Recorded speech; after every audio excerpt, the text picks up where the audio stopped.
পঞ্জশীর প্রদেশে পুরোপুরি নিয়ন্ত্রণ নিয়েছে আফগান যোদ্ধারা। কাতার ভিত্তিক সংবাদ মাধ্যম আল জাজিরা এবং ফরাসি সংবাদ মাধ্যম এএফপি এই তথ্য দিয়েছে। এর মাধ্যমে পুরো আফগানিস্তানের নিয়ন্ত্রণ কায়েম করল আফগান যোদ্ধারা। একই সাথে আফগানিস্তানের ইতিহাসে প্রথমবারের মতো তারা পুরো আফগানিস্তানের নিয়ন্ত্রণ নিল। এর আগে 1996 সাল থেকে 2001 সাল পর্যন্ত পুরো আফগানিস্তান দখলে রাখলেও পঞ্জশীরের নিয়ন্ত্রণ করতে পারেনি তারা।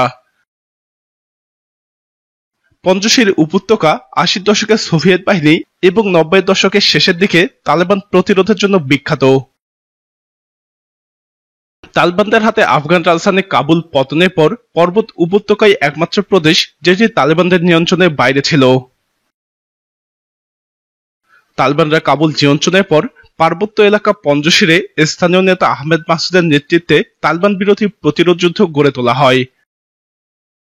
সেখানে মাসুদের নেতৃত্বাধীন মিলিশিয়াদের সঙ্গে সাবেক আফগান সামরিক বাহিনীর কমান্ডারদের একাংশ মিলে গঠন করা হয় ন্যাশনাল রেজিস্ট্যান্স ফ্রন্ট।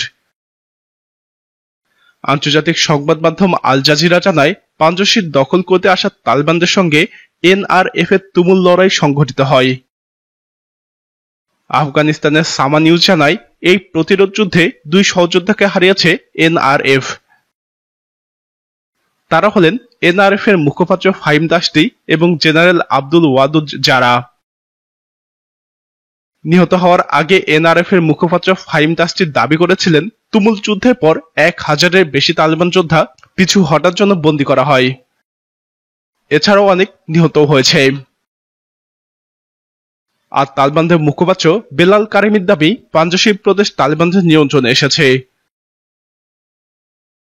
ফ্রন্টের নেতা এবং স্বঘোষিত তত্ত্বাবধায়ক প্রেসিডেন্ট আমরুল্লাহ সালেহ পঞ্জশীর উপত্যকায় তালেবানদের অভিযানের সৃষ্ট ভয়াবহ মানবিক সংকটে জাতিসংঘ এবং আন্তর্জাতিক সংস্থার হস্তক্ষেপ কামনা করেছিলেন।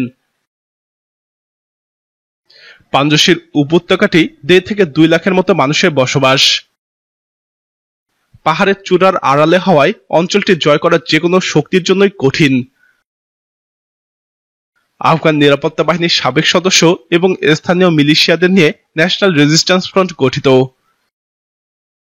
1980-র দশকে আহমেদ মাসুদের বাবা সফলভাবেই সোভিয়েত আক্রমণ রুখে দিয়েছিল। 1990-এর দশকেও তালেবানরা অঞ্চলটি দখল করতে পারেনি। প্রিয় দর্শক, পঞ্জশীর দখল নেওয়াটা তালেবানদের জন্য কতটা গুরুত্বপূর্ণ ছিল বলে আপনি মনে করেন? আপনার মতামত কমেন্টে জানান। এরকম আরো ভিডিও পেতে আমাদের চ্যানেলটি সাবস্ক্রাইব করে আমাদের সাথেই থাকুন।